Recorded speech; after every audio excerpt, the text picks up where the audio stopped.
Top of the morning, Dan and Amy. The stickers on gas pumps around America say, I did that, with the big guy's picture. Joe Biden yesterday, in announcing the ban on the importation of Russian oil, said, no, I didn't do that. Putin did it. It's simply not true that my administration or policies are holding back domestic energy production. That's simply not true. Even amid the pandemic, companies in the United States pumped more oil during my first year in office than they did during my predecessor's first year. We're approaching a record levels of oil and gas production in the United States, and we're on track to set a record of oil production next year. Yeah, here's a new slogan. Here it is. Ready? I'm going to do everything I can to minimize Putin's price hike here at home. Putin's price hike. It has a name, yes. Claire Chase is a government affairs person for MAC Energy. She was on with Neil Cavuto yesterday, responding to what Biden had to say yesterday as well, and he said it, and Psaki said it the day before. 9,000 leases are out there, so ask the oil companies why they're not pumping out the crude. I think, 9,000 leases available is such a misleading number. I mean, it's a complicated situation. You know, we have permits, but what we don't, we are facing the same issues that other industries are facing with the supply chain, with labor shortage. So we can have all the permits in the world, but if we can't get the casing to protect the groundwater, then we can't drill. And so, you know, we also need to get the rights of way for our roads to access that lease, or for the lines that we need to move the product. And that's controlled by the Interior Department, which has been very slow to get us answers on those rights of way. So I think it's really sort of a disingenuous figure to say, well, we're being very supportive, when from day one, as I mentioned, the signal to oil and gas companies has been, we don't want you drilling on federal land. And so as a result, we are making the choice to invest elsewhere and to slow down. And as you look at, you know, the timeline of those leases as well, it takes a year for us to get a permit back from the federal government. So we have to plan a year in advance, and we have 2 to 3 years to drill that permit. So, you know, what we're seeing, yes, is a bit of a pileup, but that's also because of COVID. You know, when the economies of the world are being open and then shut down again, and open and shut down again, we can't just ramp up production overnight when we don't know what the economy wants. And so we're ready, we're willing. Yes, it's going to take a little bit of time to get online, but we can supply the world with the cleanest natural gas and fossil fuels. For more on this, we're pleased to be joined by Christopher Whalen, investment banker and chairman of Whalen Global Advisors. He's also the author of Forward Men, From Inspiration to Enterprise, and editor of the Institutional Risk Analysis. Chris Whalen, thanks for joining us again. Appreciate it. Hey, good morning, Dan. Good morning, Amy. Good morning. One of the things I liked that Ms. Chase brought up there from MAC Energy was the lockdowns, COVID. You're shutting down, you're restarting, you're creating an unstable, unpredictable environment, and you have to understand that we play the long game, and we can't just flip a switch in the oil and gas industry. That's part of the discussion that has been sort of put to the side. I'm glad she brought it back, because it's the federal government's policy for the last 2 years, not just the last 2 weeks. Oh, yeah. Well, it's not just energy, it's most industries. When you have a progressive/democratic regime change, it has a chilling effect on business generally, because they like to play games. They want to show you how powerful they are.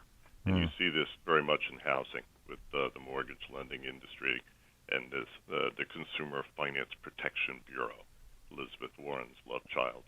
So, you know, it's a game, and this goes overseas too, foreign policy. We see this in Ukraine. You know, we have Hillary's war now. This is her latest accomplishment after Syria. So, you know, one of the things I really appreciate, I think many people appreciate about Donald Trump, is that he was against the endless war, and he spoke out against it, and that made him enemy number one. And they pasted him as being pro-Russian and everything else. But, you know, I'm a quarter Ukrainian, by the way. I have a lot in common with people in Chicago. And, you know, if you follow the history of this region, none of this is surprising. We had a fairly right-wing coup in 2014 in Ukraine, and the guys who took over decided they could fight Russia. They were actively fighting in Donbass. There was an insurgency going on there since 15, really, encouraged by the United States and the Europeans. I mean, the Europeans are crazy. They were saying, oh, you could join NATO. What did they think Putin would do? You know, Putin is the dominant military power in this area. We're not going to go to war over Ukraine. So why would you tell them to do this? You know, it's a very complicated picture we've got here, Dan. And it matches the idiocy domestically. You know, it's all about the press op. It is nothing about substance. And that's worrisome. I'm always concerned with timing to me. And, you know, just as COVID's ending, now we have this new pivot, this new focus, this new war. Do you think that I just, the timing doesn't feel right? Well, no, it certainly doesn't. I mean, is there a good time for a Russian invasion? I'm not sure. I mean, there's never a good time, but it's just strange because they needed to get off COVID because it wasn't working for the Democrats. No. Listen, Zelensky and the crew from Galicia that's been running this government are going to have to cut a deal with the Russians. They know this. And the idea that they were going to somehow get the Europeans involved or get fighter aircraft from Poland is a profoundly bad idea. It shows a lack of leadership. Do you think American leadership in Europe 20 or 30 years ago would have gone for something like this of either party? This isn't Democrat or Republican. You know, I think we live in the age of the dilettante. And all of the people you see, many people you see in positions of power, are just there as placeholders before they go on to the next opportunity. You know, they're resume building, and they don't really care about doing a good job for the United States. Well, it also, shows. I mean, to your point about them being dilettantes, I agree with that. I mean, they're just sort of wildly unskilled. I mean, they basically are in these positions because they were part of the political, the winning political cell within the cell in the two parties. And so they start as some undersecretary, and then the next go around they get a secretariat, and so on and so forth. But I mean, but they don't have any demonstrable skills. They don't have any track record of success, so many of them, other than just being a government functionary in one agency that became a government functionary in another agency or moved up within the agency. Yes, but the scary part is that the defense agencies, particularly CIA and DOD, have a life of their own. They have a very large professional staff that never changes. This is what my dad used to call the invisible government. You know, my dad, Richard Whalen's biographer, Joe Kennedy, speechwriter for Nixon, consigliere for Ronald Reagan. So he knew about these things. And, you know, if you really wanted to get stuff done in Washington, and this goes for today, by the way, you never talk to the political appointees. They're superfluous. You go talk to the professional staff. So in these outward-facing agencies, you know, the agenda they have is basically low-intensity warfare that will feed the financial fortunes of the community of vendors and everything else that, you know, follows this. Look at Iraq. Look at the money that was spent on outside vendors by the Department of Defense in Iraq and Afghanistan. It's mind-boggling.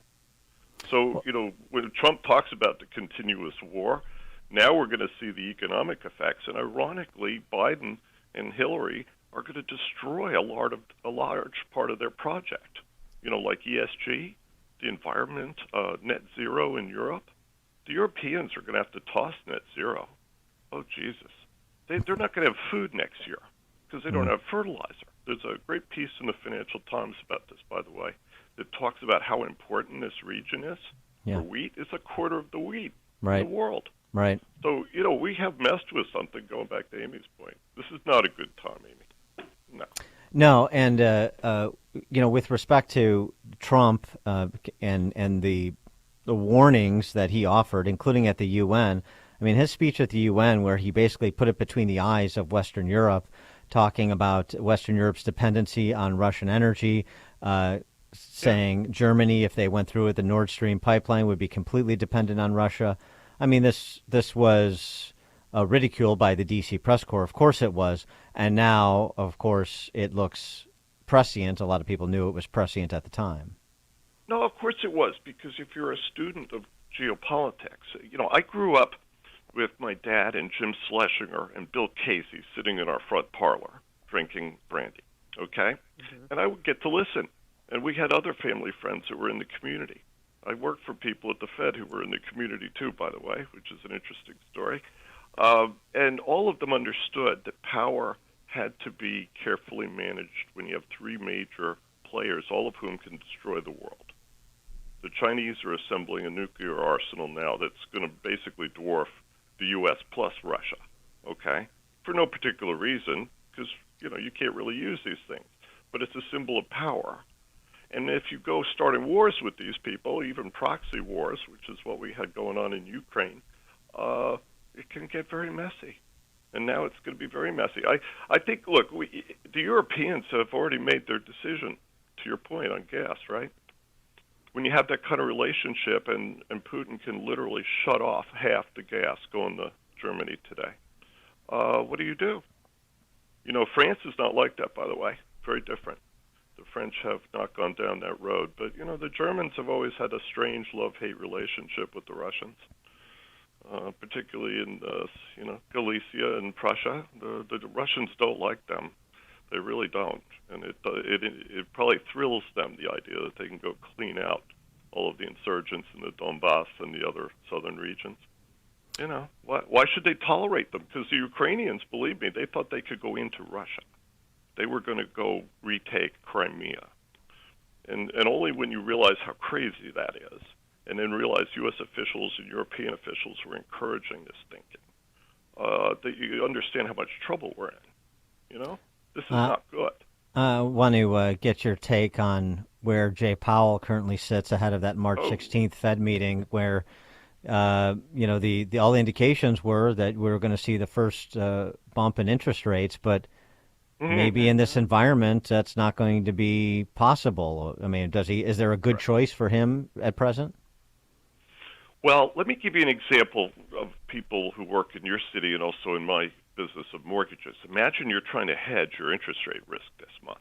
Beginning of the month, mortgage rates were going up a lot. We were headed to 4s for the new Ginnie Mae mortgage securities that they issue, right? Now rates have fallen half a point. And the same picture faces Powell. He is in a market now where I don't think they could push medium and long-term rates up if they wanted to. They're going to fall because people are buying bonds. So as the price of the bond goes up, the yield goes down, right? Mm-hmm. He can push the target rate up for Fed funds. Okay, then I think that's what's going to happen in March. They're going to let the portfolio run off, which is more significant, because every dollar of bonds that the Treasury redeems from the Fed and the Fed doesn't go out and buy another bond immediately, that means you lose $1 of bank deposits. They disappear, because that's what happened when the Fed bought the bond. They gave the bank cash. You're the customer, right, Dan? You sold the Fed a bond. Right. You get the cash. Now you're going to go buy another bond. So that bank deposit disappears. And, the mechanics of this, we've seen in 2018, 2019 liquidity squeezes. And now the Fed has put in place this new thing called the standing repo facility, where firms can come with collateral and get cash, just to make sure we don't repeat those problems in the past. And the problem in those days was Jamie Dimon and the big banks folded their arms and said, nah, I don't want any more in terms of risk, right? And the market, the smaller firms, all were hanging by a thread. So the Fed has essentially said, we're going to go around J.P. Morgan and provide liquidity directly to the market. I don't know with the war and everything else how much interest rate hikes we're going to see this year. I think they will try and move the target up to 1, which would be reasonable, and just leave it there. And then see what happens to the curve, because you got to think not just about the rates that the Fed changes very publicly, but think about the whole yield curve out to 30 years and what that looks like. And honestly, I think there's global demand for U.S. paper, Ginnie Mae's, anything with a federal guarantee that's not going to go away. And so then if he keeps the printing press going, then we're going to see, inflation trending toward 10% in the near term. Well, the print press is going to stop. I mean, they're not going to add to the portfolio after this month. Yeah, but what about that liquidity concern that you just mentioned? Well, the liquidity is both cash and collateral. You could be short of collateral, and this has happened several times in the past few years. So think of it in both ways. And so for Powell, he's saying to the market, I'll give you short-term cash, and he'll probably also give you collateral. That's called a reverse repo. But, it's hard to manage this. It's what they call fine-tuning in the monetary world. It's very hard to do.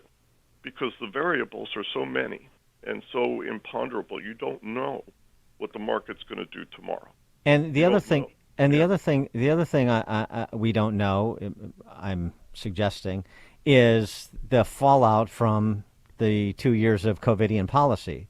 We still don't really have a handle Even more on than that, though, Dan. It was on the before destruction. COVID. What's Yeah. that? Listen, the amen chorus at the Fed that starts with Bernanke, and particularly Janet Yellen, who's the most left-wing Fed chair we've ever had, who were like, oh, inflation is too low. Go back and read Hayek and von Mises on this point, the apologists for deflation, and people who say that we should have more inflation, okay? Well, what it does is if something you don't anticipate comes up, you're in bad shape as far as any kind of management. So the Fed is looking at probably crossing into double-digit inflation this year, like when Paul Volcker was chairman, and that's going to be hard for Powell. Politically, he may get incinerated by this.